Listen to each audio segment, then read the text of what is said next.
if you recall, Tulsi Gabbard brought to us a whole lot of information that suggested there was, in fact, a definite effort to undermine Donald Trump as he came into the presidency in his first term. In addition to that, there was another effort to make sure that Biden was elected over Trump in 2020, and they did that by way of, Politico, which, by the way, I believe was getting USAID money, interestingly enough, and they put that 51X spook and spies letter into Politico. Brennan had a hand in that. Anyway, it's all coming back to haunt them. I mean, Rand Paul must be pretty happy because he was asking a lot of questions of Brennan there in front of Congress. And in his view, Brennan was effectively lying in some of those answers. So we'll get to all of that. But first, to MSNBC, first reporting the news. Now, don't forget, John Brennan is an MSNBC contributor. Who doesn't want to go from being the head of the CIA to working for MSNBC? Kind of a downfall, but whatever. Here is the MSNBC host explaining it all. They're freaking out. Well, so John Brennan is one of the key figures in what really is a massive and sprawling investigation as envisioned down in South Florida. And the reason it's down there, and that's new, we're reporting today that the U.S. Attorney in South Florida is leading this investigation, is because that's where the Mar-a-Lago search was. And so what they're trying to do here is knit together what they see as an ongoing conspiracy to violate Donald Trump's civil rights that began with the Russia investigation and continued on from Obama administration to Biden administration, and then somehow includes the Jack Smith investigations. It's this unified field theory of persecuting Donald Trump. And John Brennan, of course, was a central figure in the preparation of that 2017 assessment into Russian election interference. And of course, the FBI's Crossfire Hurricane investigation figures into that. How this all shakes out, Katie, is anyone's guess because, we've not seen any evidence connecting any of these things, let alone any wrongdoing. And in point of fact, as you well know, John Durham, the special counsel appointed in the Trump administration, looked exhaustively, particularly at the Russian interference assessment and at the FBI's Crossfire Hurricane investigation, and found no criminal wrongdoing by John Brennan or any other major figure. But here the Justice Department is trying to take another crack at this, as we understand. Lisa? Yeah. I think what Ken has just postulated is maybe the most reasonable theory. So there's a lot. Okay, when we get to Brennan, I mean, there's a lot. And you heard the legal contributor guy on MSNBC try and outline some of those things.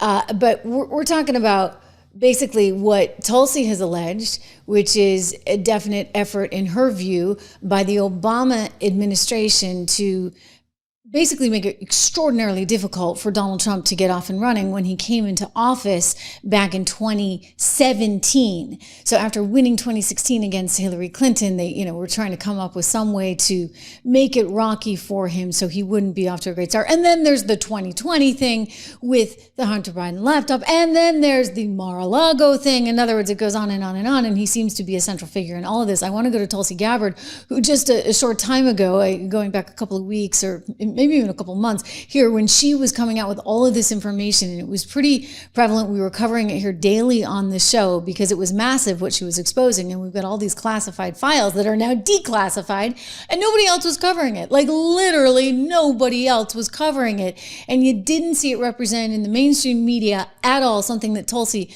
picked right up on. Listen. Mainstream media has either refused to cover this story at all. The headlines or the lack thereof of newspapers, Washington Post, New York Times, and others in the days following this release have actually been quite deafening in their lack of coverage. And it's interesting to see how when they do cover this, they don't actually cover the revelations that these intelligence reports and the evidence that we released actually conveys to the American people. They simply talk about their criticisms of it or convey Democrat politicians' criticisms of it, but none of them actually dealing with the truth that has been revealed.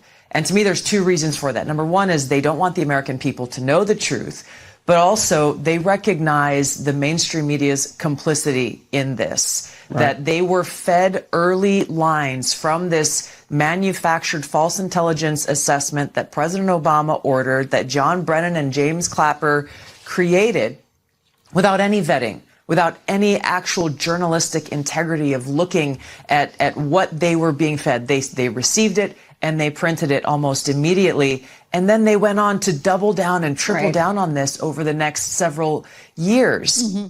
So they're kind of embarrassed. That's part of the story as well. By the way, I do want to point out that the FCC, it looks like it's widening its investigation into big media, the big three media networks, amid a report from our friends over at Media Research Center that shows complete bias in how the shutdown has been covered.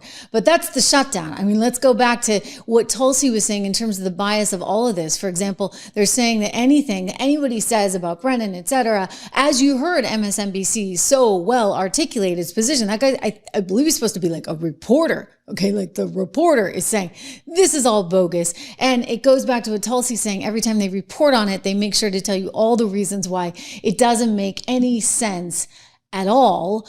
Something that Brennan himself has encouraged over and over and over again. Just look at how he responded to Tulsi. Tulsi Gabbard, she may be impaired on the ethics front, certainly, but she's not impaired on the intellect front. And so I can only presume that she is doing this intentionally mischaracterizing, misrepresenting, and lying about what she has found. Woo! Okay. He's like, that dumb broad's a total liar. Okay. So that's his excuse. But again, we've seen a lot of the documents and it certainly raises a lot of questions. I want to go to a confrontation with Brennan and an independent journalist, I believe a journalist. They were at some event, and this was earlier, I believe in November, just maybe a couple of days ago. And there's this confrontation between the two of them, and he starts saying, well, we never said it was disinformation, which, by the way, is not totally true, because the site they chose to put this on, that would be Politico, it actually was headlined that the Hunter Biden laptop was nothing but Russian disinformation. And so when Brennan gets into this scuffle with this other guy and says, it was, and by the way, watch how aggressive he is. It's a little bit hard to hear, but I'm here with you and I'll translate if needed. But he's like pointing at the guy and like, looks like he wants to get in a fist fight with him. It's sort of wild. And he's like, we never said it was disinformation. Watch. Why didn't you know on the Hunter Biden laptop? So he's asking him something about the Hunter Biden laptop. Because and you misrepresented that. We never said it was disinformation. We said it was Russian influence operations. Okay, he said, we never said, you misrepresent that. We never said it was disinformation. We said it was Russian influence operations. As he's like, boo, boo, boo, boo, boo, boo, boo, and I'm going to punch you, buddy, if you dare say otherwise. Here we go. That's what they do. There's a big difference between influence operations. No, you don't know that. Yes, Comey knew. Comey knew. The literature said it had all hallmarks. I'm kind of thinking that. The Brennans get like some anger management issues. We didn't say that. We didn't say that. It wasn't a Russian disinformation. It was, and yet again, we go back to how it was characterized in the site itself, in Politico, when they published that letter, when they said, we are all individuals who devoted significant portions of our lives to national security. Some of us served in senior positions in policy departments and agencies, and some of us served in senior positions in the intelligence community. Some of us were political appointees, some of us were career officials. Many of us worked for both presidents, and by the way, we're all a bunch of spooks and hacks. Those are my words, not theirs. Anyway, they go on and on about how they believe that Hunter Biden laptop, which was being investigated by the FBI and they knew was real, was nothing but a Russian information operation. All the classic earmarks of a Russian information operation. Now, let me just tell you, when they put this headline in Politico, I guarantee you that if they felt it was inappropriate to call it disinformation, then guess what?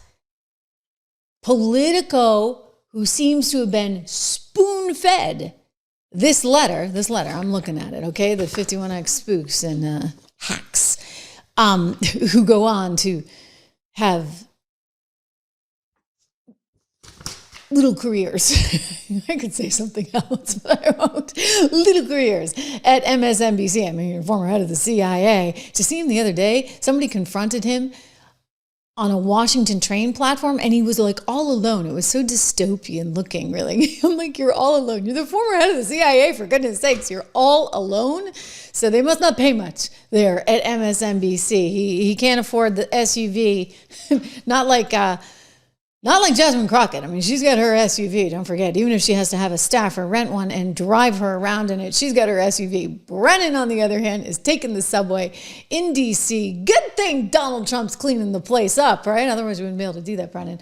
Anyway, Brennan is insisting somehow that they're all lying, that he's totally fine. Somehow, when you start threatening to get like physical with somebody, I'm starting to doubt you, you know. One doth protest too much. Here he is, speaking before Congress back in 2017 and making the point that, you know, he doesn't do evidence. Literally. I don't do evidence. I do intelligence. Oh, and mind you, there is a difference. You see, intelligence has a point of view. They are solving for something else. They know the outcome that they want. Now they just have to, you know, sort of massage it, manipulate it, but they have no hard evidence. Just like, why would you ever sign on to this letter, you 51X spooks and hacks, if you don't have the hard evidence, for goodness sakes, because it's your credibility, which has been ruined, as has the mainstream media. So more on that in just a moment, because the FCC is widening its investigation. Take a look at Brennan. I don't do evidence. Did you find direct evidence of collusion between the Trump campaign and Putin in Moscow while you were there? Mr. Rooney, I never was an FBI agent. I never was a prosecutor, so I really don't do evidence. I do intelligence throughout the course of my career. As an intelligence professional, what we try to do is to make sure that we provide all relevant information to the Bureau if there is an investigation underway that they are looking into criminal activity. As I mentioned, I love that. I don't do evidence. I do intelligence. My gosh. I mean, and when you think of the kinds of intelligence that they were trying to gather, whether it be in the intel community or whether it be at the FBI, it's pretty remarkable. It's pretty striking. And it was like they just kept going back for more and more and more and more, and they kept coming up empty-handed. I mean, I go back to that Russian dossier, and believe me, I read the entire Mueller report, 1 and 2. Donald Trump didn't, okay, need I say, I think you guys know, but that dirty dossier that they referred to, that never happened. But I could have told you that. In fact, I did tell you that. If I go back to 2016, when I had my little show on Fox, I was like, this is ridiculous. And by the way, I read the thing before it was even published. I think BuzzFeed was one of the first to publish it. And it was like, guys, this is obviously disinformation. Frankly, it was like a political hit job. It's something that you would see in Star Magazine at the grocery store counter. It was not written like an actual intel document at all, okay? So that was tip-off number 1. So for somebody to go out there and publish that, and then for them to kind of ride that all the way they did, James Comey was involved in this as well. And don't forget, he was caught saying, oh, I didn't talk to reporters ever. And now we've got all this information suggesting, oh yeah, Comey was like leaking like a sieve, okay? And he had his friend at Columbia helping him do it. Meanwhile, well, here's the handwritten letter, okay? This is on FBI stationery. And Halligan, the U.S. attorney in Virginia, just came forward with this one the other day. Unbelievable stuff. I mean, you have to translate it because you'd think he's a doctor the way he writes with that handwriting, but it's on FBI stationery. And he was talking about undermining HRC, confidence in the system. HRC plans to go after Trump. HRC and her health, I don't know what that's about. Maybe they were concerned about her health. Certainly the Russians knew about some of the health issues, and that didn't get exposed a lot by the Russians. So it would actually make you think they weren't really trying to help Donald Trump, because if they were, they would have exposed that stuff. They had plans to talk about Donald Trump's debt to Moscow, and Kerry was going to do that, and his financial situation with Moscow, of which there was none. I mean, Deutsche Bank out of Germany was his lender, but not the bank that they were trying to stay out of Russia. So the whole thing has now been unraveled and exposed, and there's emails, right, between Comey, who went by Reinhold Niebuhr 7 at gmail.com. I just love saying that. I mean, who goes with Reinhold? Pick an Italian name or something, for goodness sake. Sorry, nothing against Germany, but Reinhold, my goodness gracious, to his friend Daniel Richman, who was at Columbia Law. And, they're talking about, do you need me to help you with an op-ed? This guy's on retainer for the FBI. He's on retainer for the FBI, and he's being, do you need me to write an op-ed? This whole thing. I mean, it's kind of outrageous. You want to talk about state media. They're like, do we need something in the New York Times? Because I can do it in the New York Times op-ed page. They asked me to write something on you. Like, so is everybody like working together here? It kind of makes you wonder. And then he says, no need. At this point, it would be sort of shouting into the wind. And at some point, they'll figure it out. And as Jack and Ben point out, my decision will be one as president-elect, or that President-elect Clinton will be very grateful for, although she doesn't know why I did it. Woohoo! So, I mean, and then we get all the text messages. This has all come out. And don't forget, this is the guy who told us he didn't talk to reporters. Yeah, right. Wow. There's this little thing called tape. Director Comey, have you ever been an anonymous source in news reports about matters relating to the Trump investigation or the Clinton investigation? Never. Have you ever authorized someone else at the FBI to be an anonymous source in news reports about the Trump investigation or the Clinton investigation? No. I needed to get that out into the public square. And so I asked a friend of mine to share the content of the memo with a reporter. Didn't do it myself for a variety of reasons, but I asked him to because I thought that might prompt the appointment of a special counsel. And there we have it. Yeah, there we have it. Okay. So again, this handwritten note from Comey, that's a big deal. But he's already been indicted. He's trying to get out of the indictment. He's trying to say, oh, no, you can't indict me because, Lindsay, you're not official. You're just a beauty queen from Colorado. As I've said before, do not pick on beauty queens. We're smarter than we look.